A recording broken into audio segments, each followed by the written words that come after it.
Okay. The second poem I was going to read is called "The Winds of Mars," and it's based on when the Perseverance, the NASA Perseverance, was transmitting the sound of the wind of Mars to us on the 10th of this month. Yes. The winds of Mars. Could we please have a short pause without a single advertisement, either subliminally or with jingles? No selfies and no tweets about Mr. Potato Head, no opinion polls of how to find redemption, no more anger spit from dry mouths, no canceling celebrities for a bad hair day, no revenges to cut like a wedding cake of blood, no bloggers, politicos, stunt brain conspiracies, no chatter to put in a meat grinder, no haywire bazaars and mirrored ball confusions, no banging drums or Jesus rock and roll. Could we please be amazed with our wildness and love of wilderness? Tell the world to shut the fuck up and listen to the winds on Mars. For a short and unrehearsed moment, hear another planet's loneliness and its howls of wailing confession that sounds just like us.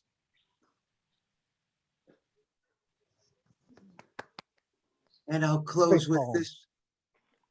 Thank you. I'll close with this. Defining the transcendental. What animal wakes up in the morning and doesn't want to go to work? The beaver is busy. The hawk is hunting. The squirrel gathers acorns. But we would have others serve us. Only the human animal procrastinates, saying, today I will rest and do nothing. Whenever possible, we eat from the tree of dreams, the fermented tree. We humans like to be dizzy. We have learned to brew the hops or make a broth of mushrooms, to be part of the world as other, both part of and observing. So we honor the go-between, spirits, angels, holy ghosts, the alchemist who changes water to wine as easily as blood to gold, and praise the odes of drunken poets stumbling home at dawn. This human imagines paradise as a tavern of laughter, lots of booze, lots of sex, lots of singing along with the band. There are some who say obedience is a better way. Humans are beasts of burden who must till the land, fill the soda machines, and grease the robots. Meanwhile, the self-elected holy men perform their secret sex, the ones who brought us blasphemy. In the one continent, they rip the hearts from the chests of virgins to predict the weather by its steady beat. On another, the torturers reveled in inquisitions that would burn the town alive to punish one infidel. Even today, the revelers of passions are stoned and quartered by bearded elders and their pitiful calls to prayer. The human animal is not to be trusted when sober. Gods we make lust for power. To be idle is contra naturam. Their warning is clear for the human animal. Beware. Only temperance and allegiance can cure the inert laziness that wakes up in the morning and doesn't want to go to work.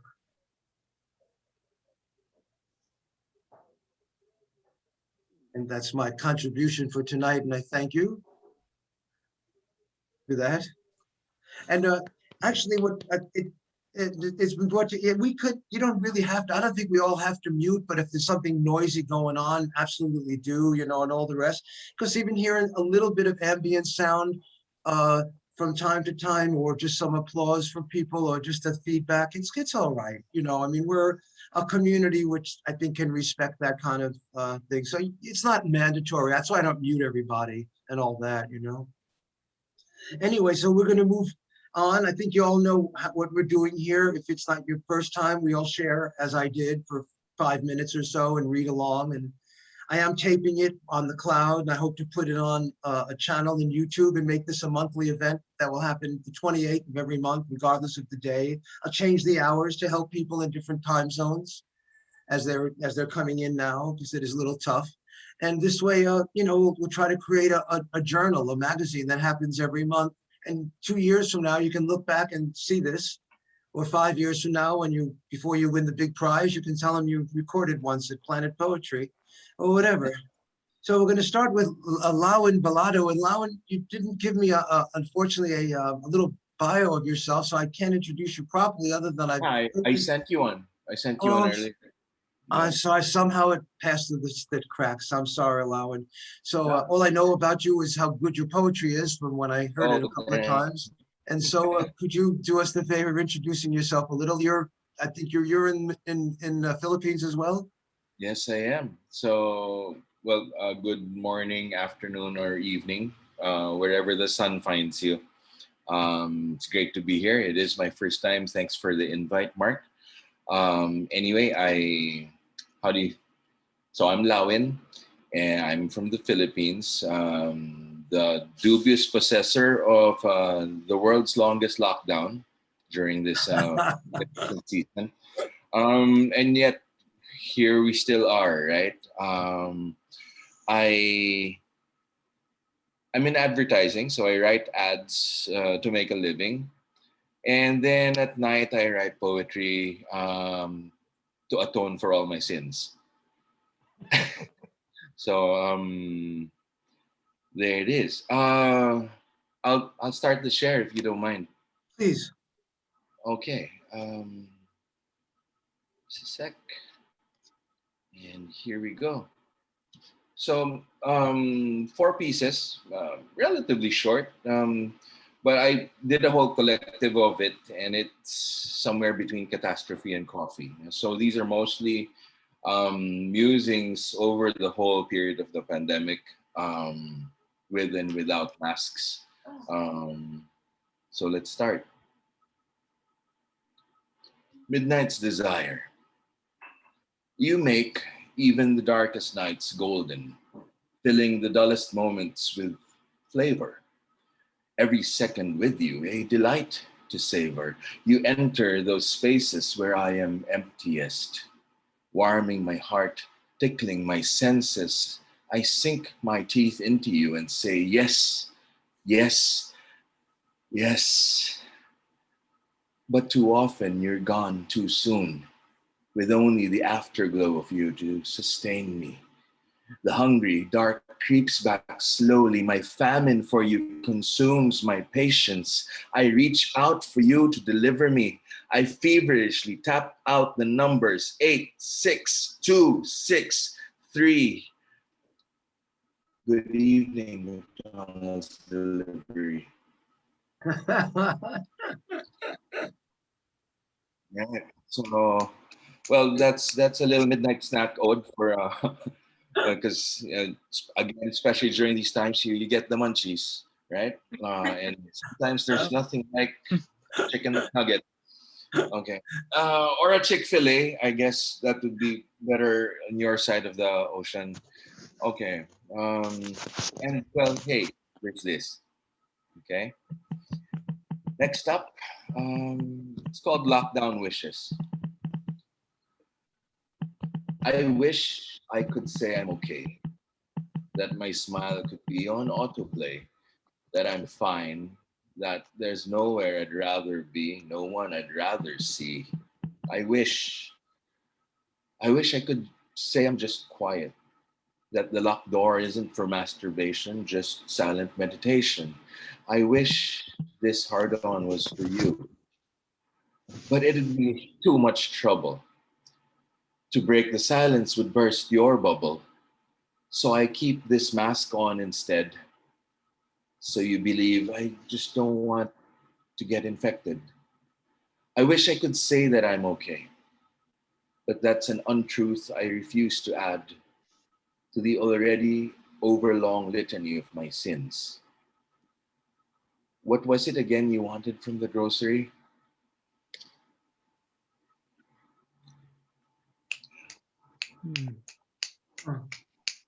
There. Um, you know how thank you. But it's really all about that whole detachment you end up feeling, no matter how. And it's the cooped upness that makes you feel just so distant from others sometimes, right? So No. there it is. Yeah. And then there's this. This is called aisle 3. Some of you may have heard this already, but I do like it. So, double action, triple whitening, intense freshening, gum strengthening, calcium enriched activated carbon, dentist recommended professional grade mintiness. No toothpaste or mouthwash can make goodbyes stink less. How much gargling does it take? My gums bleed too much already, and sometimes not my gums. There's no orthodontist for the cavity you left. Oh, look, shampoo. Silky smooth, vitamin enhanced, dandruff control, hair repair, zero flaking, shiny, strong. Cleanse and condition in one. No recommended therapeutic use. Because you're still on my mind, in my head, stubborn as lice, and turning my every shower into a sniveling wilderness of tangles and split ends. I hate having to clean your hair out of the drain. I hate not having to do it anymore, even more. Stick or cream for sports and leisure, aqua allure, active fresh, woodsy, lavender, citrus pine, 24-hour odor protection won't let you down. But you did, didn't you? You did. And there's nothing more for me to do than roll on.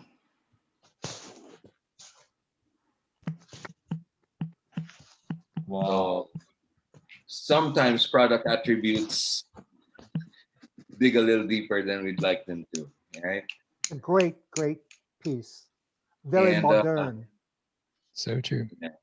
Thank you. Yeah. and well, we're coming up Yeah. on the fourth, last for this particular set. Again, Mark, thank you so much for Sure. this. Love the So images.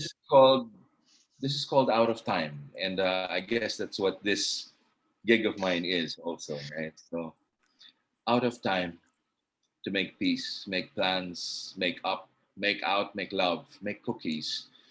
But all you can really make is make do when you're out of time. Out of time to take back words, take trips, take chances, take that breath, that leap, that dance, take that backward glance. Nothing is all you can take when you're out of time. Out of time for Christmas or Valentine's, next weekend, next Monday, because something that used to be as easy as tomorrow is just a promise waiting to be broken. There's no next time when you're out of time. Out of time is out of luck, out of spins and extra lives, out of tricks, out of grace, out of place, out of space. You don't even have time to pack when you're out of time. Out of time, except maybe in the spaces of the tick and the tock, where in between them maybe is time enough for a prayer of wings and the hope that it's still time enough for these words to find their way to whom they belong. Oh, that's nice. And Wonderful. what a lovely ending. Wow. Yes. Credit to Yeah, the thank owners of you. the images. Those are mine, but Oh, thank you. I'm going to stop the share. Thank you, Lau. And that was really caught home. I love that last poem too, last line. Way to end. thank you. Thank you. You know, if you want to, at the end of each reader, since a couple of people did not show, so we're about 17, 18. But if we have a minute, if anybody wants to add something, and certainly you can at that time put it in your chat any way we can follow you, or if you want to, how we can reach you in any which way, or something you might want to just put it in the chat, after you finish reading, right? Sure. And the next poet I'll indeed introduce, if anybody else, is Lacan. And it's hard to introduce Lacan for those of us familiar with the on mic scene that's evolved on globally on Zoom. Lacan has become certainly a celebrity amongst us, and he's moving on to new and very exciting things on Zoom. There's so many to talk about. I can't even start to begin. He's a performance poet whom I met, was immediately attracted to his wonderful style and use of words. And so with no further ado, I think I'll just let Lacan take the show away. Thank you. Thank you so much, Mark. Magandang umaga sa inyong lahat. Good morning, everyone. From the Philippines, it's great because sunrise will peep in a few. And thank you so much, Mark, and to everyone who will be performing, and Lawin, of course. Thank you so much for your art. I have something from the last time that you had sent me. Do you want to do something on your own, or you want to read that? Yeah, actually, I have it. I can have it on Great. okay, not doing it. Great. Okay. You're So- on. Great. Okay. So there, I don't usually go to DC Poetry Collective event without a new piece. So I wrote one earlier. Yes. Yeah, like maybe like an hour, almost an hour ago. So it's There you go. small. Okay, let's do this. It doesn't have a title. I used to touch the strands on your forehead, the strands on moments of your gray eyes, stranded on my silver sights. I tread the dead nights with my fingers parting your hair, like winter ponders, floundering in eyebrows that knows no wandering to eye nows. That's it. I just wrote that. Ooh. Wow. That was good. Thank you. Yes. Wow. Okay. Yes. My next piece, this one I actually wrote for Bottoms Up, but I forgot. So Marisa, good luck. So here it goes. Unzip your skin with my tongue. You wanted to slide in tucked corners where your soul is bare. Tear the naked palate from my mouth. It has longed for something long, enough to make me wet, an ocean so vast that my fingers will wade in it. I don't need maps. My hunger is my compass, pointing my eyes on a blade. I can feel the hilt of your tilt. It titillates my senses to find the heat underneath. I'll unsheath my teeth and pull the curtains of my famished jaw. Gnaw the trappings, slipping the gorging gorge between the tip of my nose and the rapier that waited to expose my moan. You don't like me to shush to push. If I want you to thrust a north in my eyes, you need to be loud when you bury a broadsword down south. I'll prove first that my mouth can swing this edge in each gasping. Hold my breath. There's not much room to breathe between my lost throat and earned lips. Docked on your anvil, suck and pluck the white sea. Be free of my languid choking. When you fill me in, curve my papillae, it'll populate. Feel how it thrums, the hums as it hangs, the carving of my craving, caving in to the conclave of my pulled concave. Behave, you have yet to arrive. So I'll put my sails apart and let us see how deep is this journey. And please, this odyssey still in its primacy. Priming my lips will be tough when we begin. Shall we start? Thank you.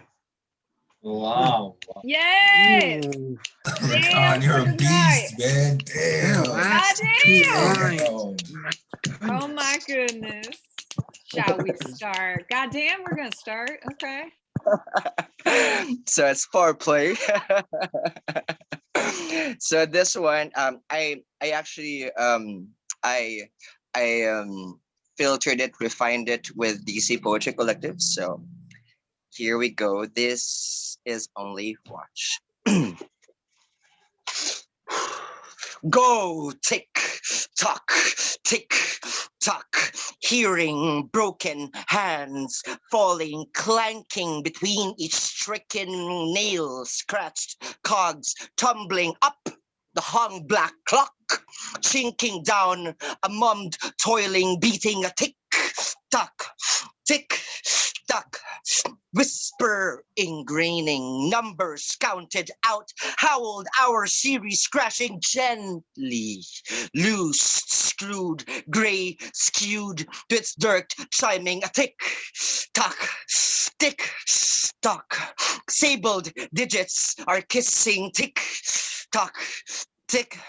tock, pausing shunned, silently banging its putrid echoes, deafening scuffed fingers climbing, hushing every embraced gears, wheel will unlocking beneath a raven time, a tick stop ticking beneath a raven time, wheel will unlocking, hushing every embraced gears, deafening scuffed fingers, climbing its putrid echoes, silently banging tick tock, passing shunt, sable digits are kissing a tick tock, tick tock to its dark chiming, gently, loosely screwed, gray, skewed, howled hours, series, crashing numbers, counted out, whispering, graining, beating a tick tock, tick tock, chinking down a mummed toiling up the hung black clock, nail scratched cogs, tumbling, clanking between each stricken, hearing broken hands falling, go, tick tock, tick tock. Thank you. Wow. Yes.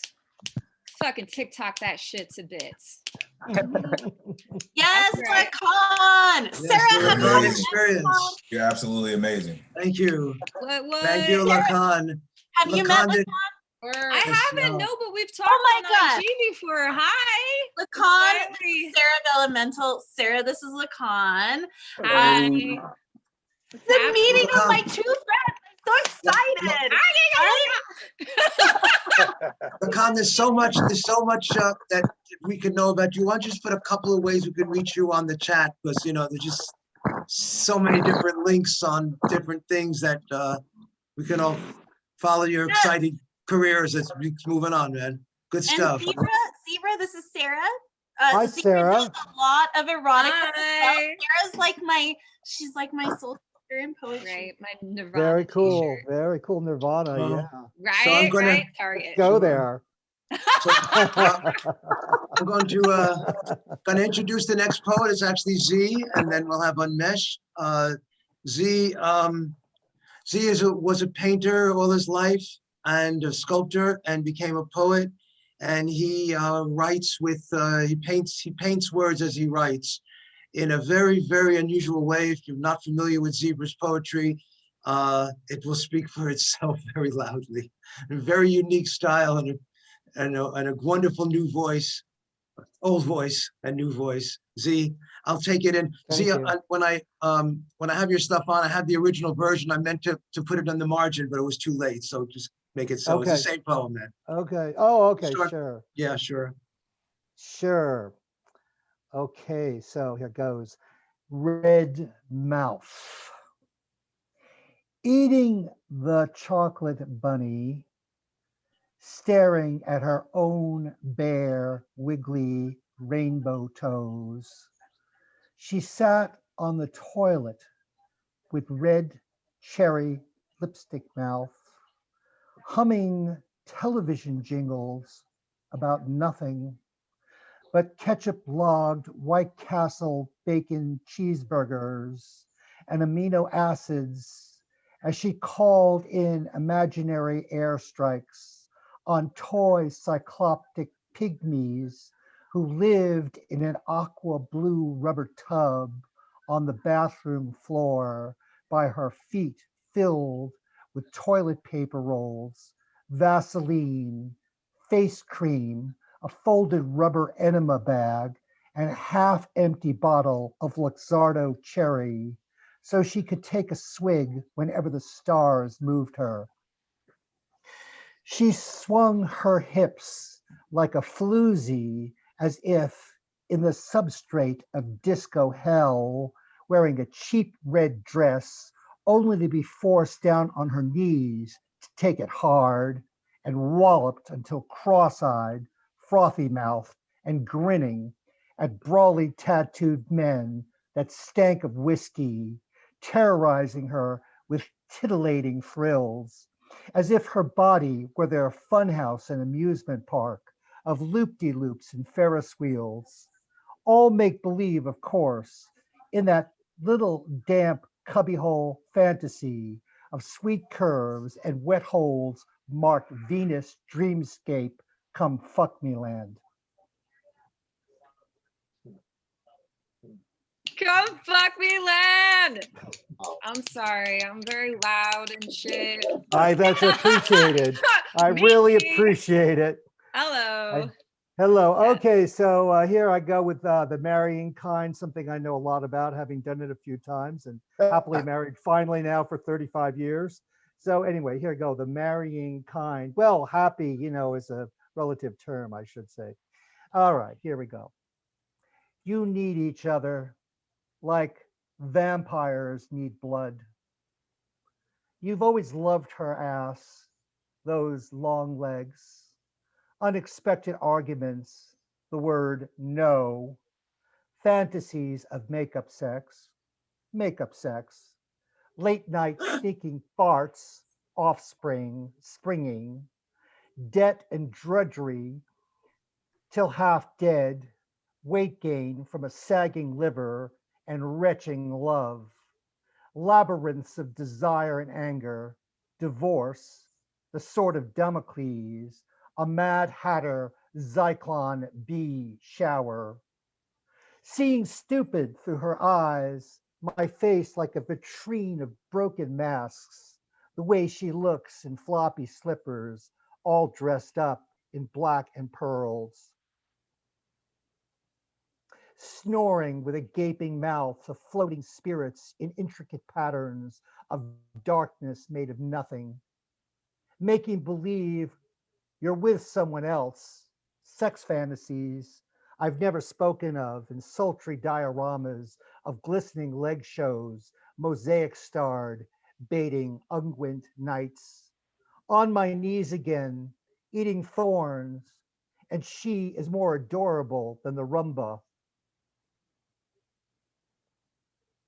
A hot arsonist setting me on fire, canopy of flowers, golden apples and blood pouring down shade, sun, and rain, decades of the same sentences and the same Dead Sea silences in claustrophobic tangles of devotion, seeing who dies first or left desolate with a legacy of gnawing remembrance that chew moth to cloth, lantern of vapors weeping, it beats the hell out of being alone. At the end, I go back to the beginning, the marrying kind. Oh, wow. Yes. Yes. Certainly Yes. certainly a lot of truth there. Masochistic almost. Okay, and now my fascination with vampires, Dracula Moon, because I do want to bite you. My love, I'm Dracula Moon. a trembling hunger, come to fill the empty space in your throat with a small bite that nips and shudders puto rose like a fly. Oof, jeez. Like a fly buzzing in the blood, a thirsty shadow of eager tongues for succulent, brooding areolas. I'm crepuscular music, each note a puncture of the miraculous to hollow you out with obsessions of tossing vampiric blade blossoms that spin like prayer wheels. I can't read the last little part. Okay. That spin like that's in crepuscular music, each note a puncture of the miraculous to hollow you out with obsessions of tossing vampiric blade blossoms that spin like prayer wheels of honey and blood in the ancient temples of Kathmandu. Yeah. Thank you. Sorry about the things coming up on my screen and blah blah No, blah. no, But it was anyway, minimal. Yeah, so I couldn't tell that you couldn't see that what I saw. So I'm sorry about the yeah, scan there. I But had anyway, yeah. Anyway, thank you so much. but that's a taste of Z. As you can see, a very colorful taste. Thank you. And let me get ready for Unmesh is going to join us next. Unmesh, let me put your poem on for you. Yeah, I will share it. No worries. I will share it. I will share it myself. Well, I have it if you want it now. But either way. I think that is fine. I will share it, Mark. No worries. Okay. Thanks. Go ahead then. Sure. Are you able to see the screen? Let me first introduce Unmesh as I was putting his poems on. Unmesh, a lovely book here that I got from him called Light Shadow Life. And ever since the first time I heard Unmesh perform, it's more of a spiritual act. Unmesh becomes the words he reads. He's got himself involved in some type of an medieval Hindu bardic ritual of the way he reads and envelops his words. And he just thrills me. And it's my pleasure to introduce you in such a way and take away. Thanks, Mark. Thank you very much. Okay, here we go. The first one is called Rainbow. Wanted to write. We don't have it. We don't have it yet. Okay. We have a blank. No, we see it. I can see it, Mark. I can see Really? it, Mark. Yeah. Yeah. What happened? Why do I have a blank? It's all the way on the Oh, I see. I'm sorry. Okay, sorry. Okay, Okay. I'm sorry. Yeah. Excellent. Okay. Thank you. Thank you. Wanted to write a poem on beauty of rain. My life so complicated ended up writing about rainbows, loneliness. Rain stopped. No rainbow in the sky. Mad, angry, I created my own rainbow. Now I don't wait for rain. My rainbow is with me every day, joy or pain. My rainbow is with me every day, joy or pain. Second one is called Obsession. Thank you.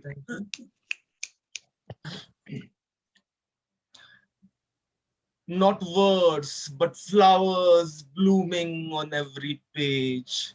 Few memories, few victories, few losses, few starry nights, lots of fights, wrong and rights. Yes, every direction, her mention, little reflection, just unending obsession, just unending obsession. That was the second one. This is the third one. Beginning starts the end. Feeling lost, I checked world in transit, every moment, every second.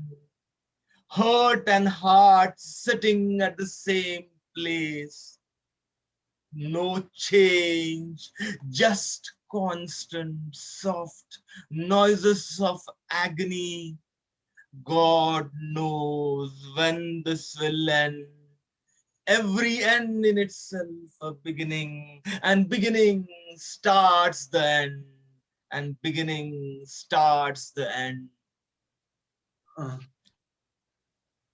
hmm. Next one is called Audial of Freedom.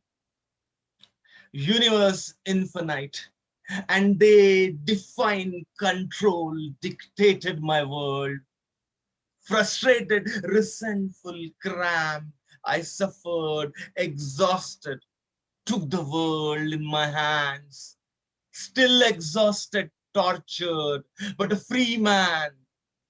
Ordeal of freedom, not easy, worth few lives, roller coaster ride, and the world in your stride. Roller coaster ride, and the world in your stride. The next one is called Burning the Bridges. Anger, ego, rage, lies, vicious cycle, dangerous mix. Your anger blended with ego converts into a rage, sprinkle some lies. Furious volcano ignites, sizzling in your heart, burning the bridges and lives so dear. That was Burning the Bridges, and this is the last one. Lost identity. They muffled me. Don't speak if you don't know. Don't complain. Silence is the biggest virtue. I kept quiet and the world shouted at me. They complained, I smiled. They ignored me, I shrugged. Now I am alone, reticent, voiceless. Your voice is your identity. Identity lost is life lost. Identity lost is life lost. Thank you, everyone. Thanks a lot. Thank you. Thanks, Mark, for this opportunity. Thanks, everyone. Thanks, man. Yeah, Umesh! Yes. Umesh, Right. that last Yeah, Look one, that man. shit man. up. Damn. Look that shit up. That's Identity great, man. It just, lost is life just reaches lost. right into us. Thank you, man. It's Thanks a wonderful. lot. Yeah. Yeah. And you can plug your book as I would plug your book, and Yes, put it yes. on the chat. It's a great Yeah, one. you can find my book Light Shadow Life on Amazon. I will plug it in the chat. Yeah, thanks a lot. Thank you very much. You have been a wonderful audience. Just loved it. Thank you. Well, our next poet friend is Max Oakes. Max is a musician and a poet, spending his whole life working as an organizer, an activist, a teacher, a failed atheist, and a whole bunch of other things. He was nice enough to send me his beautiful collection of poems. One about living for a while with Mississippi John Hurt, and the other just some great poems, as well as his music on CD. And it's just a thrill for me to always introduce my friend Max. You'll see from his poetry how wonderful it is. That was beautiful, Unmesh. And it's all the poets today have just been thrilling my heart and my soul. And the passion in your voice is just incredible. I'm going to start to share screen and hope that I can share it with you. You got it right. Okay, this first one is called The Little Stuff. With a fire, you start with the little stuff first. The twigs, the bark of sycamore, pencils, thin sticks, then fingers, until you build up to forearm. Then it's hot enough to burn the calf-thick wood. Packing bags or loading cargo into the car, start with the big stuff first. Same with hanging laundry on the line. Sheets first, pillowcases last.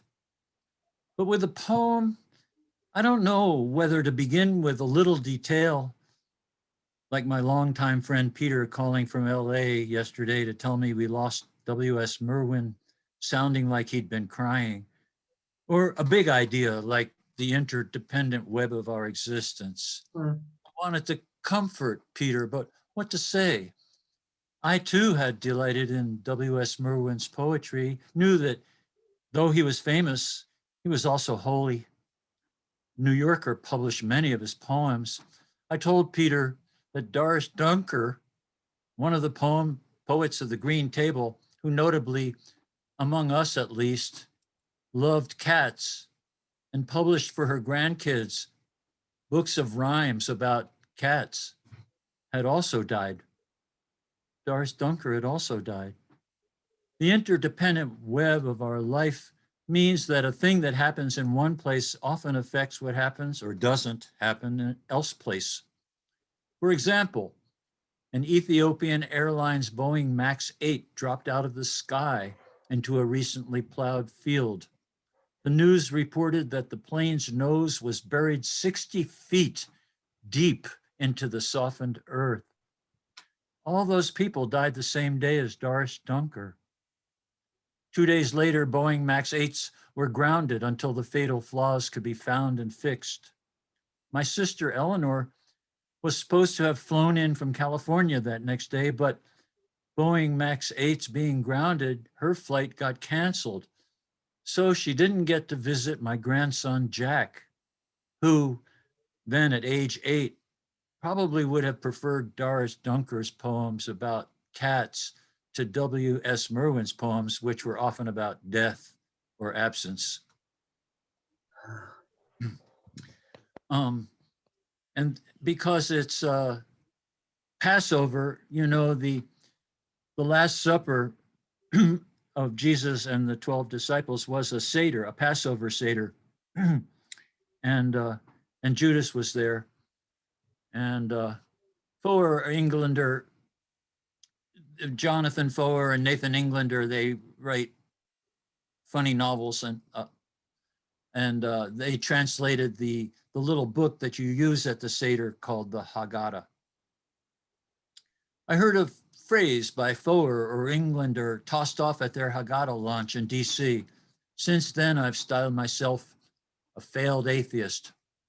Used to fast, atone, go on silences, but now just whirl in tightening circles. I start one thing, turn to the kitchen door, then stop because I forgot, and twirl back to put sage in the tater pot. Mind the child, the matzah, the wine for Elijah. God knows I'm not thinking, but singing, imagining God using every pair of eyes to see everyone is Jesus at the table. A Jew by bearded Judas betrayed. Surely he knew at that Last Supper, Seder, Hebrew for order. God's be the sum of all conscious eyes, of all the human animals' conscious eyes. Such a world has tales to behold. Like Judas, I lack the spine to love myself. Be vegan like Jesus, never lie like Judas. Judas saw that holy men were dangerous. He told himself, if always all men lie, why not tell of a man to Rome? Told himself, see, he was human, not really all that different from me. Could one by God begat not have been wise to him? Fear, friend, that I forsake my truth. When death's angels pass over, who isn't Judas? And this last one is one I wrote a long time ago, but I just worked on it recently. The Voice of Water. Can you see it, Mark? Yes, we can.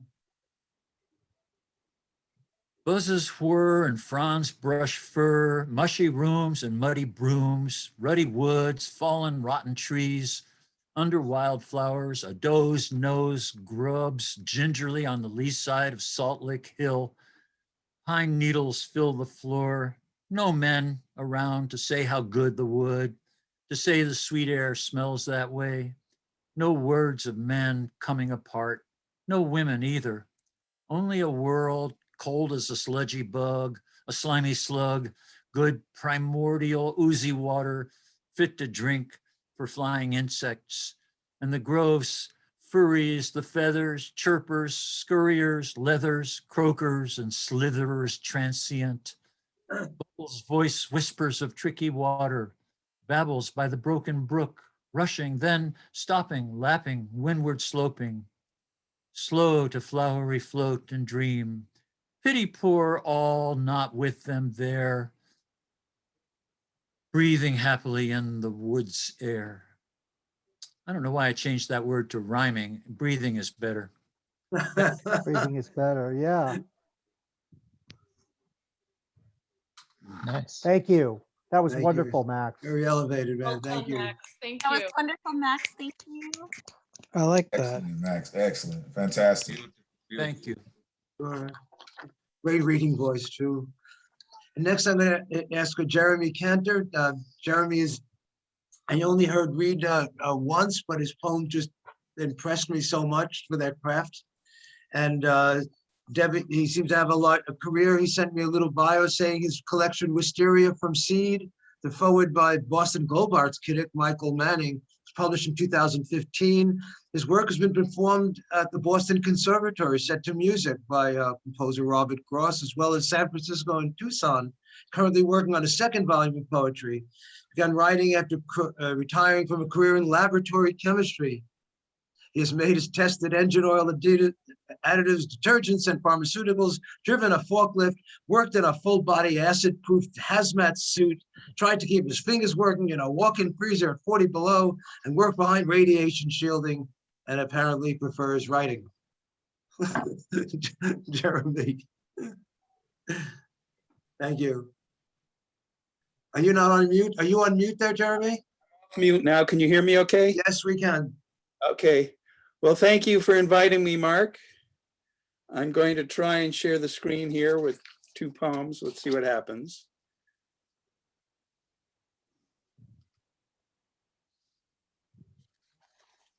Now, I've never had much interest in found poetry, but Have you done this before? Have you shared before? I've never shared a screen before. Okay, so it's, I don't want to take up everybody's time. How's that? You got it. No, you got it. Okay, some people have a lot of issues with first doing it, but you got it. You're in. I've never had much interest in found poetry, but I just couldn't resist when I learned that from the Humane Society that 17 people have died from large constrictor snake related incidents in the United States since 1978.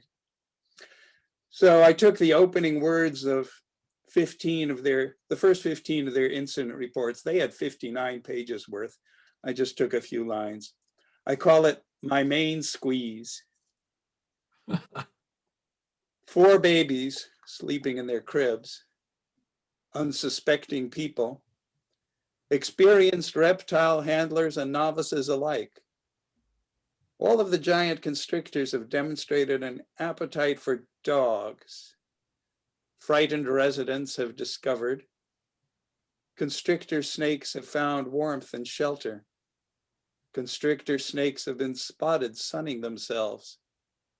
Police departments have issued community alerts. Pet constrictor snakes may suffer from starvation. Firefighters already risk their lives. Authorities have confiscated. A teen reaching for her alarm clock. A 15-foot, 140-pound Burmese python brought to a Halloween party. A family filed a $50,000 lawsuit. A teenager making lemonade started screaming.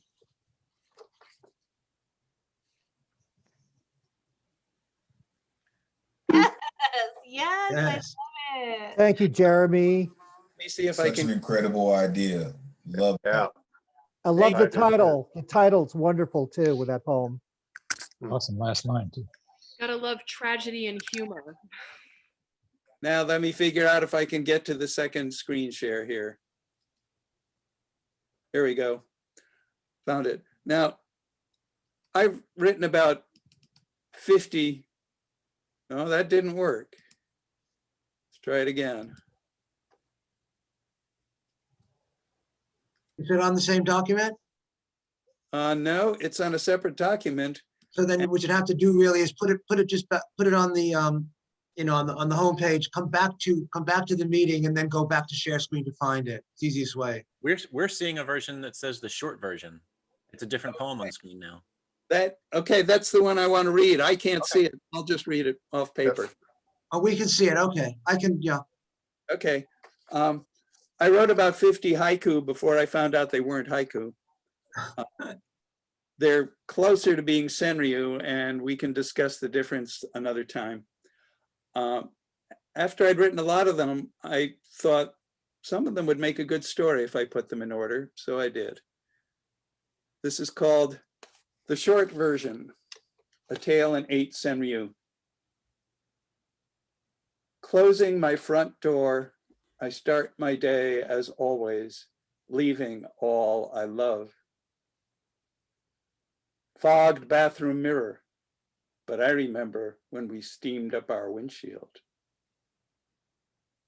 In the labyrinth, trying in vain to recall the first wrong turn. I have no regrets. I would do it all again. Those are not the same.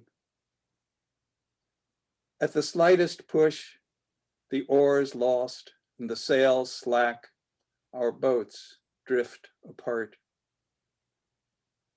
Old gate in the wind bangs shut, but half of a latch finds no mate. Let's go. The gates rusted shut, the temple grounds abandoned. I still pray outside. Beautiful, beautiful. Thank Yeah. you. Beautiful poem. Do you have any other, Jeremy, or is that you care to share today? I'll tell you two more senryu separately. Okay, and we'll get it in. We'll get it in there, sure. As we're waiting for that, let me. I see you have a book and everything. You can put at your convenience. Put it in the chat so anybody who's interested in picking up your work can follow you around. Okay. Well, I'm putting my website address Sure. right here, and Sure. you can find my book at Amazon with a link on the Sure. web. Sure. Thank you. And if anybody wants to talk to me, I am at this email address. Yeah. So where's Sarvin? There you are. Are you, Sarvin? You still about? Sarvin, I saw her before. Maybe she couldn't stay as long. Wait as long or whatever. So the next I have is Miro. Ciro. Then if we get back to Sarvin, we will. So I'll introduce Miro. I somehow I cannot find a little bio that you sent me, but I do know that you live in New Jersey and you speak French beautifully as well as English, and you write beautiful poetry. Do you care to share any other things with us? Please do. Yes, a quick correction. I'm on Staten Island in New York. That is where I live. I'm currently in Los Angeles visiting friends, so that's why it's like very sort of brighter on my end. Okay, yeah. Yeah. But yes, You gotta meet my son. He lives in LA. You single? Yes, I am. Hi.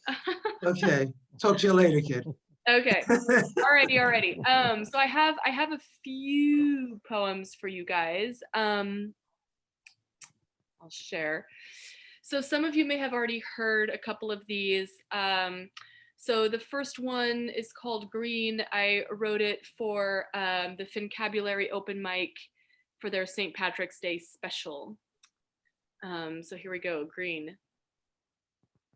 Green like the tall meadow grasses swaying in summer's breeze. Green like the lush tree's canopy open on full display. Green like the veiled chameleon observing with one eye, then the other. Green like the shield bug, like the parrot nesting cliffside, like the eel slinking in ocean's shadow, like malachite with its twisted spirals. Green like the smell of a freshly mowed lawn, like the inchworm slowly making its way along. Green like the tea I brew first thing to revive me, like the kale at the farmer's market and the mold on bread left out too long. Green like the seaweed twisting round your legs when swimming in the deep. Green like the mycena chlorophyls that glow when the day's gone dark. Green like grandma's painting of a lush forest path, like the picture on my shelf of a day spent in a distant land. Green like the subtle burst around my pupil, like the small silk box dad brought home from Japan. Green like my Indian bangle, like the bones I found in the highlands, like the trees planted and the seedlings that died. Green like my water bottle, like my turtleneck and thrifted cashmere blazer wrapped up in warmth. Green like Ellen Terry's Lady Macbeth, like my struggling spider plant and that expression about envy we've beaten to death. Green like the moss that shields a precious web of communication and resources, like the plants that make their triumphant return in spring, like the microalgae that produces 75% of the air we breathe.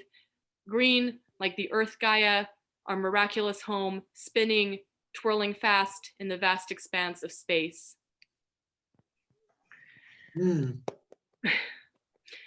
So next is entitled Mrs. Elliot.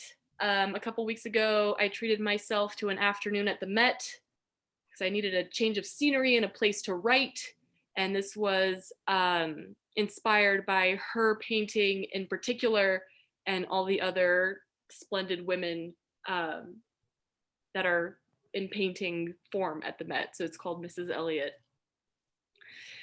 The faces of womanhood are captured in their finery, gaze to the horizon, elegant, silent, keeping how they really feel hidden, as that is what ladies did to gain their place and catch a husband. I enter their space, real as they once were, to look at them, marvel at the detail, and try to guess what's really going on beyond their eyes set in oil, the silk and chiffon. Did they imagine the possibility of the freedom I enjoy, precarious though it may be, that their daughters would one day strut the streets in trousers and have the choice whether to mother or marry? What sacrifices did these women make in the name of honor and survival? What miseries endured at the hands of tradition or a malicious husband, too many to be sure? The faces of womanhood look on quietly from gilded frames at me, and all the women who come to gaze at them free to exist as we wish, though only to a certain degree, as the prison of the patriarchy is just now beginning to lose its grip on the rigidity of the roles we play. And as I sit in quiet contemplation of the radiant Mrs. Elliot, something in her posture tells me she knew it wouldn't last, that rules can bend, and that the women coming after would find their way, fighting with intelligence and flair to the bitter end. And then two short ones to end. Spring came in a heartbeat.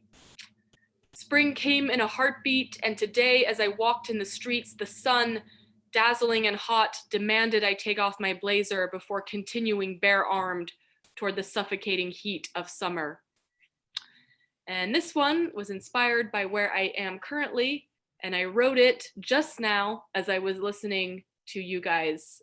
So this is hyper fresh, Los Angeles.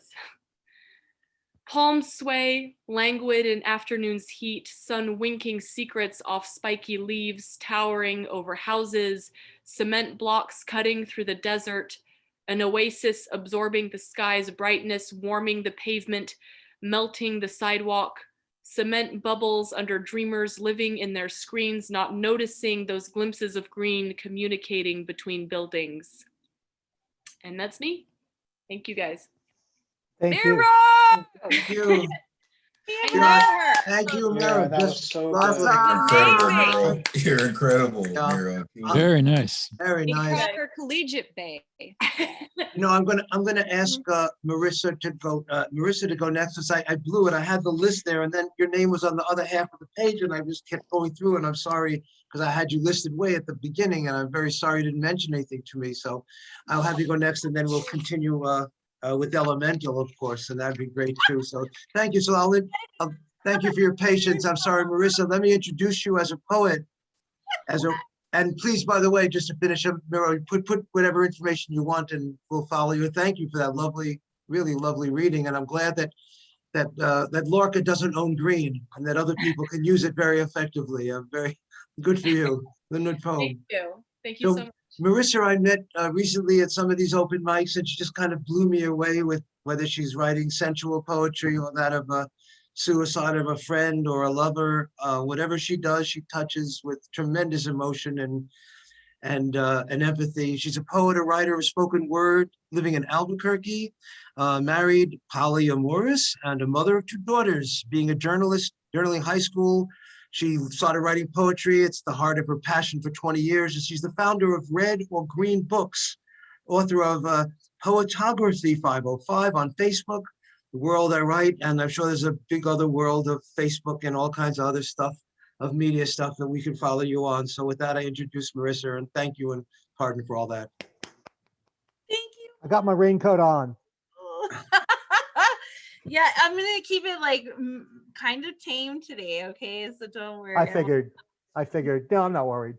No, but Never it's worried. beautiful. It's still some of my favorite things, and it's very new things that I've written within the past couple of weeks. So let me go ahead and screen share for you. Two pieces I have for you today. Some of you may have heard these pieces in the cons forum, but those of you who are new, I'm very excited to be here and share my work with you today. This first piece is titled To Give to the Light. Crawl into my We don't, yeah, got it. Come on. Okay. Is it there? We good? Okay. Got it. Start again. Sorry. Crawl into my womb so I can give birth to us, to a new day one for us, where there is no more wasted time without you. I cradle you inside my body because it brings the promise of tomorrow. New life, new chances, new last first kisses. I scream in silence as you have swallowed my tongue, hijacked my breath, and all is still well with that, since I know the best kept secret. For you are locked in my body. Knock and knock and knock again, King. My taste awaits the moment you unlock my legs, needing serious separating, unrelenting, counting, counting, counting, always counting, outdoing last orgasms. Keep track on the back of lipstick napkins. All the ways I want to take you, fuck you, love you, man.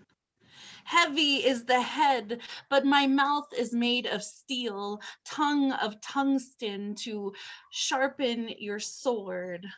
Sucking, embolus of swear words that scream, fuck me, please. Under my skin and inside all the parts that cry out for a conquering hero to rule with a sleight of magic hands. Slide inside me, plant and sow all I've never known of a man. Don't just become my skin, for I shed you daily and carry your scars of pain. Be my breath, since I need you to live, really live. Become every part of every cell of my body. Become my mouth so I can not only eat, but taste love. Be my bones so I resemble a woman and can hold you when the nights claw at your memories. Be my hair so you smell me on the breeze before you even know I'm there. Be my ass so the only one to hurt me is gone. Only you have the right to grab me, squeeze me, hang on for dear life. Be my nipples so I can feed sex beyond my body. Be my pussy so I remember what pleasure is. Be my heart so I can rely on you keeping me alive long after I'm gone. Do not just be my painted toes. Be the navy blue lace thong twisted so long around my feet. Pulled down by your tongue, then rubbed by your dick electric dick of electrons. Don't doubt your ability to douse the flames of my inferno vagina, clitoris calling for your crowning glory, sticky serenade scribbles of your name across my naked skin as you come when I call you. This time, every time. I have so much love for you. I want to kiss you through the screen. I want to lick and circle and bite the fuck through this computer screen just to get a taste of you in my imagination. As sharp as iron, nothing can cut me since I am the stone your blade sets upon. For I demand all of you, then love all of me, especially the broken bits. I brought Gorilla Glue and duct tape. Fake nothing and everything is yours, my love. There is no part of you I can't love as you brave the next day with me, whatever dreams may come. Every day, every breath, every word out of my mouth or my pen. I want to be wherever you are. Muy fantastico. That's right. I That's think, right. Fuck That their ripped hard. ears, Marissa. Fuck I their think, ears. I think Fuck most guys everybody's who read that would want to be wherever you are too. That's right, right? Yeah. You're just like, I'm right there. I'm right there. I'm at your door. What happened? What's that Hey. knock? That was me. All of us at the same time. Let's have a party. I mean, About to come out of the thank you, Marissa, for a really wild ride there. That was liberating. That was really amazing. very Thank you. freeing. Thank you. That was some dick destiny. That Yeah. was dick destination. That was okay? pure Some dick cliterature. destination. Pure Destination literature. dick. Thank you so much, everyone. And let me invite now Elemental, whom I don't know much about you, Elemental, other than at the time I've had the luxury of hearing your poems, whether they're haikus that you write or elegy type stuff or everything really, street stuff and very elevated stuff. You really have a strong voice, which I've come to really look forward to hearing. So I'm looking forward to learning more about you and all that. So please read, sure. Elemental! I appreciate you. SBM in the building. Sorry, She's dope. I SBM in had the building. to. I gotta hype the hype man, original hype man. Yeah, for Okay. real. She's the best hype man that anyone could ask for. Hype woman, sorry. For real, she really is. Again, Mark, thank you for the invite. Much respect and love to everyone who read before me, the folks who are coming after me. I truly, truly appreciate the space. Let's see what we can do with this here today. So I have a couple. Let's see. Please let me know if everyone can see the screen here. Yes. Okay, fantastic. So this is a poem that the hype woman kind of tagged me in, and I wrote really quick. It's really short. It's called Bullies. Once upon a time, I looked like the perfect target for a marksman. The quiet crybaby with no way to defend himself, hiding in the shadows, hoping the sun didn't give away my safe space. I felt like a vampire, only moving under the safety of darkness, learned night vision to sleep with eyes wide open to see their approach. Heard their drool, smacking the floor, hungrily creeping toward my coordinates, seeking to feast on my terrified bones. They called it fun. I called them family. I was dying. They were laughing. Saw more punching bag than person. All I could do was wait, curl into a ball of confusion, plug my ears and pray for an escape that sounded like, why, God? Why am I their muse? Why did I have to be buried in this coffin of kinship? Now, in life after my death, there is no more laughing. Poetry has become my redemption. Love it. Love it. God Beautiful damn, poem. elemental. Yeah. Yeah. I swear to God, yeah. I knew this. I tagged this this Mhm. fucking amazing poet because I was like, bullies, we know about this shit. And then he just fucking kills it. All right. Now I'm gonna- Love it. I appreciate you, Sarah. Truly, truly. And so the next one here is my version of the honest poem. So let's see how this goes. Call me Ishmael. So dedicated to my goal, I seem out of my mind at times. Chasing this dream, I'm surprised my speech is understandable on earth. Question if I'm still breathing oxygen or this ether seeping from my pores. These turpentine rhymes made me a kerosene wraith with a diabolical connection to my darkest thoughts, like a series of 6 circuits that trigger this explosion. I have to write this. Have to ignite this flammable saliva, spit nitrous into the engine of these lines. I once dreamt of fire, burning.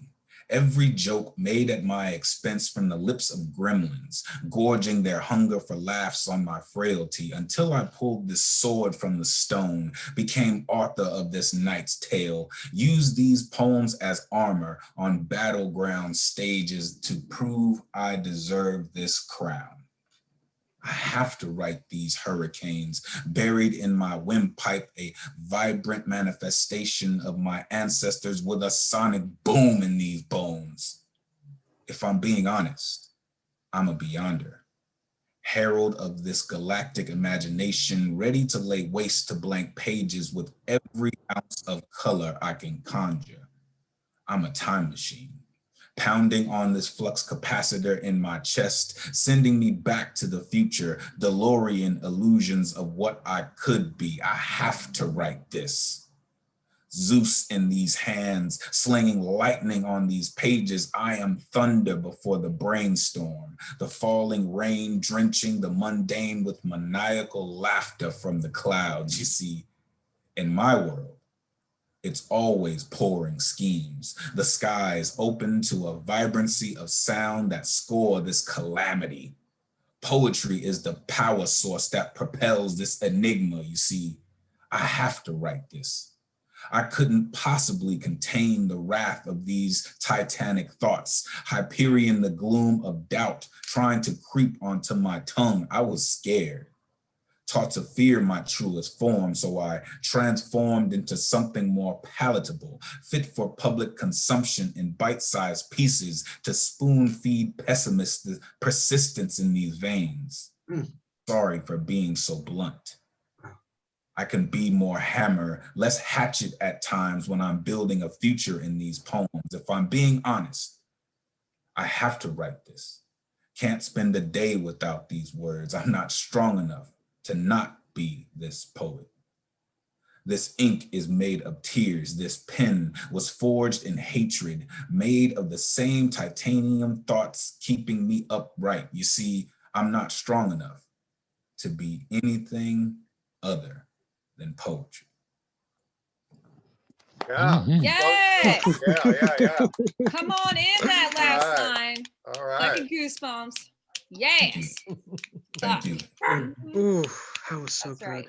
We're So elemental. freaking good. Bravo, Elemental. Really nice. Yeah. Wow. Great writing. Great Just writing, man.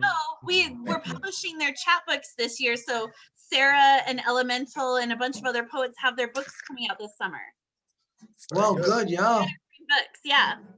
I know, and I know you do a lot of, you know, you're involved in a lot of different groups, Elemental, and a lot of different performances as well as poetry groups. So if you want care to share any with us, you know, by all means, or on the chat, or as you'd like to tell us about anything special. Sure. As Marissa mentioned, you know, I do have a chapbook coming this summer with the original 10. Sarah's one of them. Red or green books usually. Where Fincabulary is, I'll probably be. Where the New Eurekan is, I'll probably be. So just really keep your ear to the street. You'll probably hear me somewhere. Again, Mark, thank you so very much for. Thank you. No, it's love all of you. Truly. I mean, I think we all agree it's quite a really fascinating. It's a great day of poetry, just so much. It's just great. And you get to relax a little bit because you have the page to protect you a little bit in case you get, at this point, after an hour and a half of poetry, how good you are, you start to unfocus. So, by having it on the page, you can still get engaged in it. And I really appreciate that. So I'm going to invite next Christopher and then Jeff, and we'll close it because and Martin is here as well. Martin? Yeah, okay. Yes, So then I'm here. Tristan and Laura didn't show, and a couple of other people called. Prey couldn't make it, a couple of people. So we'll take it from there. So firstly, for Christopher, as you may know, Christopher is born in Liverpool, and around when I was born, I won't say when, he came to the US in 55, returned home and spent the swinging 60s in Liverpool, where he became a citizen in 68, studied poetry with Eliot Coleman, and his poetry has been published in journals worldwide. He's an expert on Edgar Allan Poe and a bunch of other things, gives expert essays and we'll tell you about, and all kinds of and other good stuff. So Christopher George. Okay, let me find my stuff. Guaranteed to have no constrictors in it. Okay, this came out of a job that I had when I was still a schoolboy in 1966. It so happened that my first girlfriend worked at the docks on Liverpool, and he got me this job as a clerk. The Dockers Clock, Liverpool, tick-tock, the Dockers Clock, with its 6 clock faces that face the points of the compass, the drunken sailors' rolling gait, their brawling wake. I marked my time during my summer holidays. A few quid in my pay packet, my first job, clocking me in and out as I plotted the comings and goings of the ships in and out at the Liverpool docks.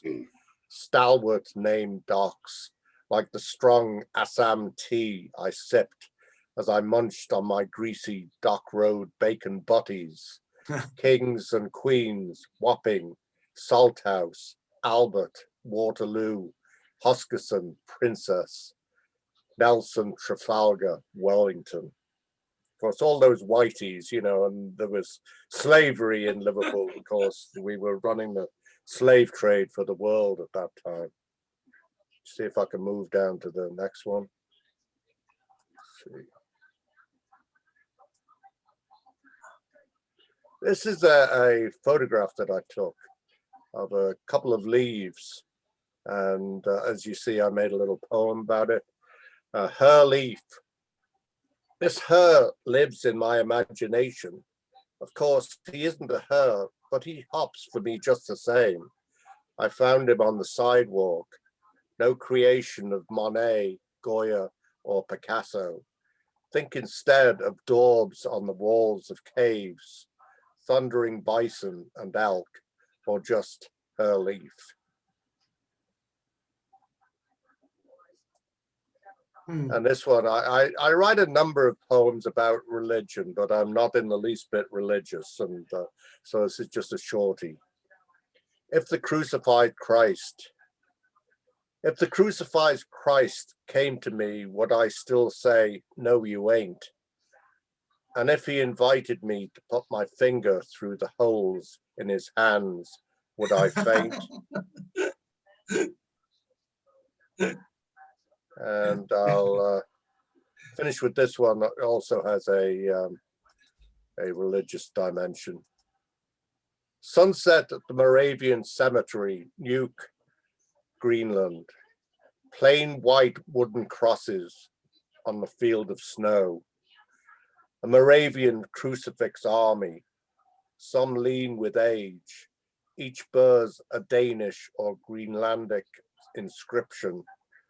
Beyond, against gold-beaten Nuuk Kangalua fjord, the plain belfry of the centuries-old mission house, the Dutch-built Hern Huset, transported here and erected in God's acre by the agent Christian David, where tears once were shed in the shelter of the rocks for the conversion of the Greenland heathens. And it was here that the converts proclaimed, if it can be so beautiful here on earth, how wonderful must it not be in heaven? Must it not be in heaven? Thank you. Yes, Christopher. Thank you, All right. Thank Chris. you, Christopher. Wow, Christopher. Hey, Wow. I hear That that. was Not religious, genius. but yet I write Christ poems. Most, Why does this happen to me? Biting irony there. That's my whole fucking life. I don't understand why it happened. Thank you. Yeah, you can tell us about Yes. your, anything you, I know you're running various workshops lately on Poe and other things. You could tell us about that for a sec, yeah? Yeah, I've got a talk coming up on Liverpool and the Beatles on April the 14th. I've put some information in the chat about it. Okay, thanks, yeah. And now I'm going to introduce Jeff, who read once before, and thank you for waiting to the end, Jeff and Martin. And I think, I was trying to run the reverses and all, and we'll certainly not have to wait next time you want to read here. You can certainly come in a little earlier. But Jeff lives in Southern Maryland. He's a software engineer, and he does photography in a most unusual way, if I recall, and photographs and poetry. And he's published a book called Pax, an anthology of Southern Maryland poetry. Has photographs in them. And thank you for joining us and waiting around, Jeff. Thanks, Mark. Wanted to let you know that Laura is here too. I think you had mentioned that maybe. Oh, there you are. Okay. I'm Yep. sorry, Laura. We're both on the No same problem, Zoom. Mark. Hey. I didn't, thank you. Great. Okay. So I'm going to ask after Jeff, then Martin to read and then yourself. Is that okay? Of course. Thank you. Okay, great. All right, let's share. Should be a blank screen now. As Mark had said, I do photography, and so I have some things to share, some ekphrastic ones to share. The first one is actually paired with a photograph. It's called Withered Roots. All it took was a run of bad luck. Fire in the barn, wrecked pickup truck, combine repairs, 10,000 bucks. On that farm, he had some ducks. Crops got blight, busted old plow. The bank said no more loans. What now? I'll find a way, we heard him vow. On that farm, he had some cows. Payments due, expenses deep. Grandpa's land he swore to keep through swallowed stress and lack of sleep. On that farm, he had some sheep. Sickness with an unknown source.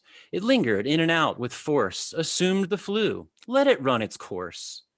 On that farm, he had a horse. Even though he gave his vote, they shoved new tariffs down his throat. Margins so tight, can't stay afloat. On that farm, he had some goats. Cough got worse, breathing stricken from years of pesticides. He sickened. Just wait till the antivirals kick in. On that farm, he had some chickens. Family promised, forced to renege. They bulldozed it all. He watched them dig pastures, now growing oil rigs. On that farm, he had some pigs. He tried his best to do no harm, lost the land his hands had charmed, took his life with a worn firearm. Old MacDonald had a farm. Hell fucking yeah, that was great, man. Oh my God, this was so witty. Yes, I loved it. And I Yes. Yes. Yes. I definitely did not see that coming. That was That incredible. is fantastic. A lot of truth. A lot of You truth fuck in that that. shit up. the agricultural communities. I Thank live in you. an ag state, so yes. Thanks. Thank you all very much. This one's paired with a painting that you see there. The painting is titled Moonrise Over Bat Creek in Solomons from Maryland by Julie Allenson. It was a painting that was paired with a Smithsonian exhibit, traveling exhibit that was called Waterways. And we were involved with a program that paired photography where they brought in poets to write poems to the different pieces of artwork that were submitted for the exhibition. And I'm going to share my submission that was called to this painting that was called Steep. Cratered thoughts persuaded to kindness by the tide of purple water, and we wade waist deep in weight. This is no ordinary immersion. It is a cleansing brew steeping in the back creek as moths bow in reverence. Spring blossoms dimple this nighttime infusion to ferry our conceits through secret portals where her surfaces await if only we remembered how to follow. When midnight rose and morning glory finally embrace, those first warming notes will ask if she is rising or setting. Only our collective held breath can hear her reply, inhaled through a sip in the clouds, a honeyed yes. Yes, a honeyed yes. Oh my goodness. Yes, honey, yes, You. yes. I I'm love sorry, I that just sweet gotta say it. sticky. Yes. Presentation is on point, that like the timing of the words is coming as you're saying it. Like it's very just exciting. So exciting. Thank you. I'm switching to a headset for this one because this last one I'm gonna share is kind of short, but it's paired with an audio background. So actually I may have to stop real quick and then reshare because I need to share this for audio. Share sound. There. So this is the format of this poem doesn't really have a name, but it was invented by another poet who wrote about a poetry format that's constructed of 5 lines. The lines are made up of 2, 80, 1, 5, and 22 syllables. And obviously a line with 80 syllables is quite impossible to display properly. So this one's got a creative kind of visual to it. So I hope this works.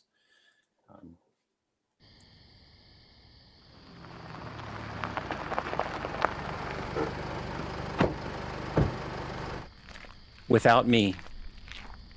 Who knew? Mr. Francon always spent third Fridays at his brother's, so we never thought to look in the office once both barkeeps were tied up. And suddenly I'm slumped beside this dumpster, smelling of crawfish and beer, and under the sodium vapor lights, I can't quite tell what's sticky and wet all over my shirt or why my legs won't work. Rest. For just a moment. Then I might have the strength to stand up and sprint to the truck before they drive off.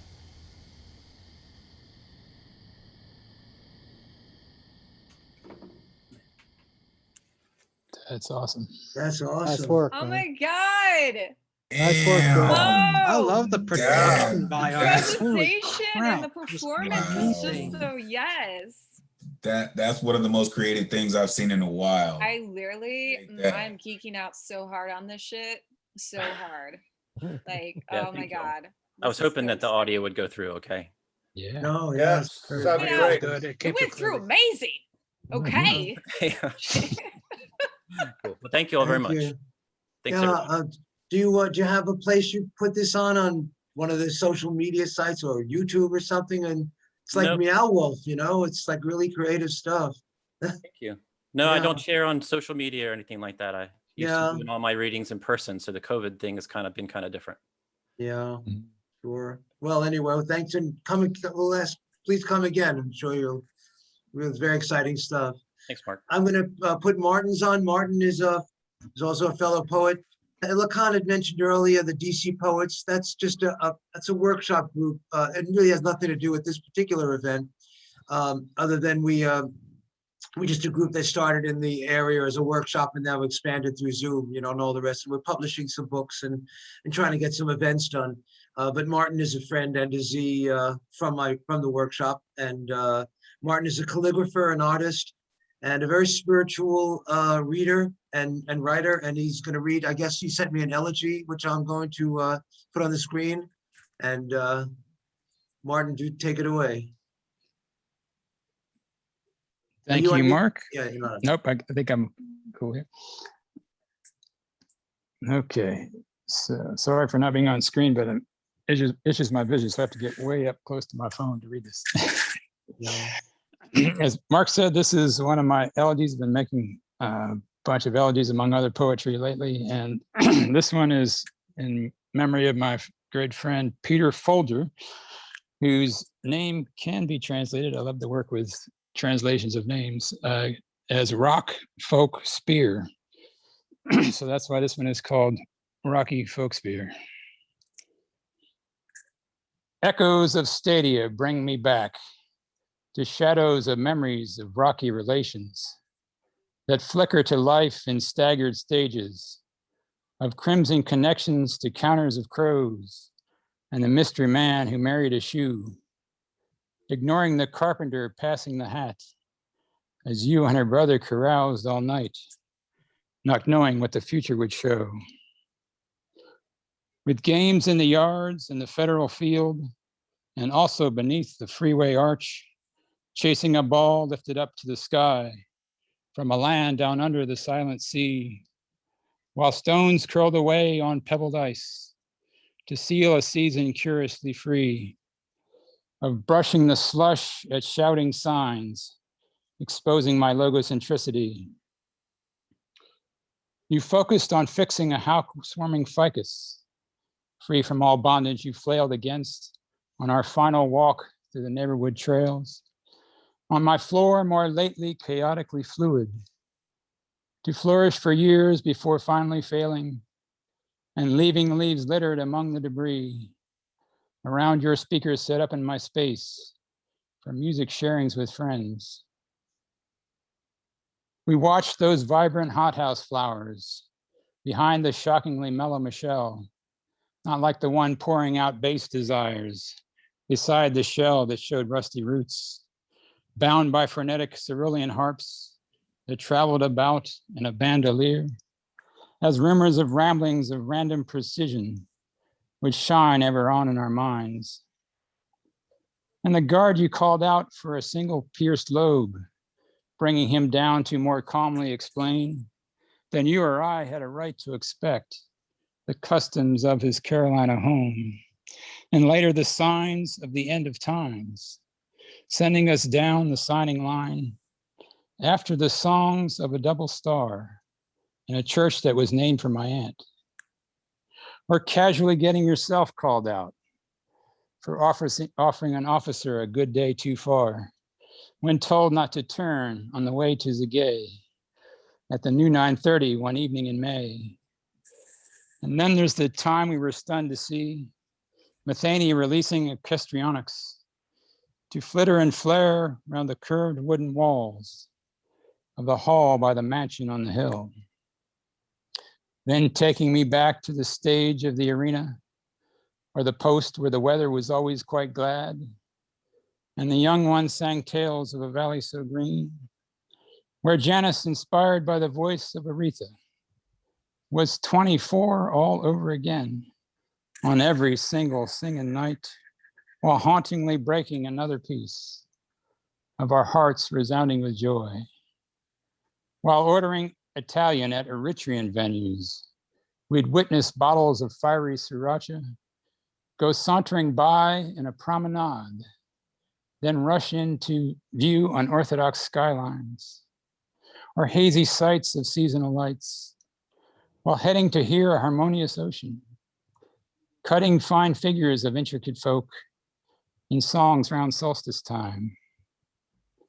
My thoughts turn to you at the lupine lure as we lay beneath the limitless sky, remembering your gift of years before, while listening with wonder to the whiler of time, walking the stage on his last time around, the tour of the living radio town, and crawling through the curious crowd that happily howled from the hill.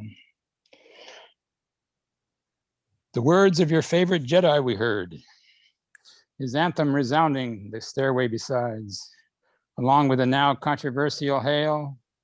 On a campus of earlier Shakespeare pursuits, we gathered around a bumper crop of memories carefully lain about to reminisce and fearlessly hope. As Eric cried his heavenly tears, you'd finally found in your wandering way asylum for your soul. Thank you. There's a short haiku at the bottom that Peter wrote to me on a business card one time. Pie being eaten, fully enjoyed with each gulp, a sea of pleasure.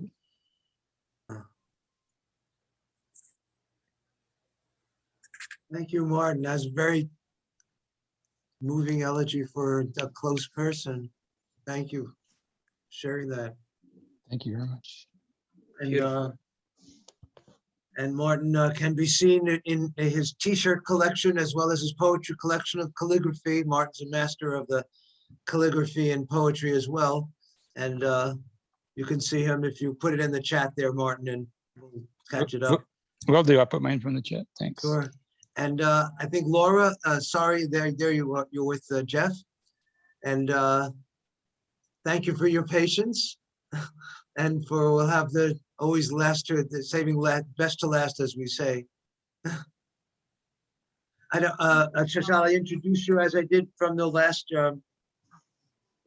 reading? I can say that you live in Southern Maryland with Jeff, and near Jeff, I guess, in a giant Irish wolfhound named Fintan. Active community through your behavioral health organization. As a poet, you're a volunteer, workshop leader, and a mediator. And you appreciate the community built in poetry. And thank you as well for being here, as you thank us. Yeah, thank you. And I really have just been reveling in all of the great poetry and community here. So thank you all. Thank you, Mark. Thank you. So I've got two poems, both in the voices of women. The first in the voice of Joan of Arc. And I'm not Catholic, but know a little bit. And the poem talks about and mentions Michael, the archangel, and two saints, Catherine and Margaret. It's called Saint Joan After the Fire. Michael says we should see some other heavens before I settle down, and my prisoner's feet itch for grass for miles on a wandering path. Only my heart turned out to be fireproof. Even so, Catherine and Margaret, beheaded, blessed women, gossip of sainthood. Michael takes us to Valhalla first, where warriors toast me in the way I'm accustomed, sloshing ale in tankards up and down a smoky hall. Close up, a shorn maid in men's clothes, my 12th night betweenness clangs against the brains, echoes as if I've taken a golden shield from the ceiling and bashed each Nordic forehead with it. Margaret tightens a shawl around the daisy chain of her martyred neck, its puckered skin pricked by dragons and shadows. She pours danger in my ears while Catherine's voice trickles. She sees any men with a cause the same. Michael talks shop with some blonde and buxom Valkyries, complains to me. All their eager talk of Ragnarok bores him. He gave up on his role in Revelations before my great-grandfather's grandmother was born. A beat of his wings west to Elysian fields where Catherine is a changed woman. Her miraculous auburn hair that flourished from the skeleton in her grave now springs from her bronzing skin as inky Grecian curls. She strolls away, cradling books written in an alphabet beyond me, serpent shapes and pontifical angles. Her last words to me relinquish our sworn oaths as she remembers herself a Greek scholar, murdered by Christians who never spoke to me. Margaret's breathless monologue, buzz of a worker bee around my brain, follows as she bustles in her many roles, blessing peasants' crops, childbirth beds, and trials of falsely accused. But I don't know my own vocation, so I eavesdrop on Michael and Hermes under olive trees. They murmur about me, look at me sidelong, cluck their tongues, and toss heroic chins. How many messages have been over my country girl's grasp? We leave Catherine behind under her other name, move on to Nirvana, where Michael falls asleep, beatific on a dung heap. One last time, his dreams burst their seeds inside my brain of leading men into battle, certain of our place. Margaret embraces the empty, a bride of Christ, always an unpainted canvas. This place is as absentee as the galaxy suspended silent in my mind. I don't know who I am, bereft of their voices. By the time Michael awakens with divine news of my sainthood, my star has already imploded. I beg to be reborn, alone. After the symphony in my head, at first there were no solos, only tuneless whistles, clanging chords.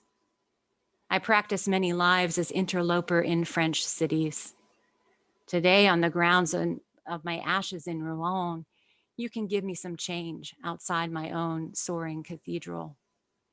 I am that woman of uncertain age, wrapped in rags, sitting cross-legged on a damp wool blanket, my pet rabbit on a saffron string beside me, munching on a feast of lettuce.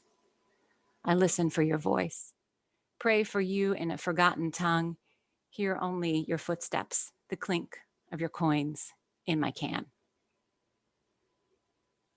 Clink of your coins in my Nice. the clink of your coins in my can. Powerful, beautiful. I want people to burst seeds in my brain. I want to burst seeds in people's brains. Like Yeah. shit. Yeah. Wait, you had some, there was like one where we all said it at the same time. Where was that? Oh, the danger in the ears. God damn. Mm-hmm. Yeah, supposedly, some people think anyway that Joan of Arc had schizophrenia. So there's a debate between whether she heard the voices. I recognize this statue from the one of the Civil War things in Washington. This is actually a picture from the Vietnam Women's Veterans Memorial. Yeah. Yeah, right, in Washington. Yeah, Here in the I mall. recognize it. Yeah, it's beautiful. Yeah. So this last poem. Oh, I'm sorry. Take it away. You sure? Yeah, oh, please. Yeah, you can talk for a second. Why not? Finish up. Sure. You waited long enough. No, it's fine. If you guys are out of time. No. I think that's fine. We'll finish with that. It's quite fine. Okay. So resharing. The poem is called Not a Mother, in honorarium of women veterans, Vietnam. You all see it? Yes. Okay. For draft boys with soft underbellies rolling in vomit under basic training abs, I eased quivering mouths closed over tongues that wanted to call for mama, gave them flirty talk, held their hands until Adam's apples dipped under the pretender death of morphine sleep. For the men with the silent screams open-mouthed in the corners of their eyes, who bought us drinks in dark bars, undressed us automatically like field stripping an M16, who crumpled our starched dress whites because they liked to call out lies, I was a vessel. And for the one whose Midwestern lips swayed me like prairie grass in the wind, for that one, I wrote home, for a cupcakes and icing wedding dress would have given him a tribe if he had come back from Da Nang. For orphan babies in that C5 belly, I cradled the wrench away from home, shushed the popping corn in their ears, rocked them tight against the marrow of my bones until the bullets hit the engine and over the whining of our falling oblivion, offered a lullaby, calling out of our low tailspin of grief, or the fucked up answer to my prayers, no, I was never a mother. But I burned with these children just the same. Woo! What? What? God damn, Laura. Shit. I need to know where you are. You need to tell me where you are so that I can Beautiful. show up there. Listen. Thanks. Thank you. Wow. So I would like to say, Laura, that that did remind me of Vietnam, very much so. And I'm sorry if that was at all. I maybe should have warned everybody that it was going to be about Vietnam. So Not at all, not at all. But it, I remember those tents, the Red Cross tents. thanks. I'm just closing up. So thank you all for coming today. And I'm going to try to get all of this now done and put on a YouTube channel for us to see. And anybody that didn't read today, what I was hoping to do for the the 28th of every month, regardless what day we'll read, please send me your name if you want to read, and I try to put in 20 in a grouping so that we can have 10 new readers and 10 who come back to read. So if you don't make it 1 month, I'll just put it in a bag and pick them out, because I think it just, we have to keep it growing at the same time. I think it'd be great to have readers come back because we all really like each other here. So it's really such a great group. I mean, I just feel so blessed to have, put together we hear so much poetry out there, and there was so much good poetry today, such different, great stuff. It really was a joy to hang with you guys, and thank you so much for being a part of my event. What can I say? Thank you, Mark. Like that. Thank you, Mark. And I'll announce the next one. It's on a Tuesday or something. I'll figure out a good time, and then whatever. And I think that's the Planet Poetry 28. I did all kind of astrological looks about the number, and it seems like a good number, Z, who's our numerologist Yeah. here. What was the number? 28. What was your number? 28. Oh, okay. Yeah, it's a 10. Okay. 1. It's a 1. Anyway, okay, great. And thank you all. And We'll have to talk about the numbers. until the next time, and we'll keep in touch, I'm hoping, real soon. All right. Thank you. Good night. Oh, great. Thank you all. Great Take care, experience. folks. Great group. Take Be care. well, everyone.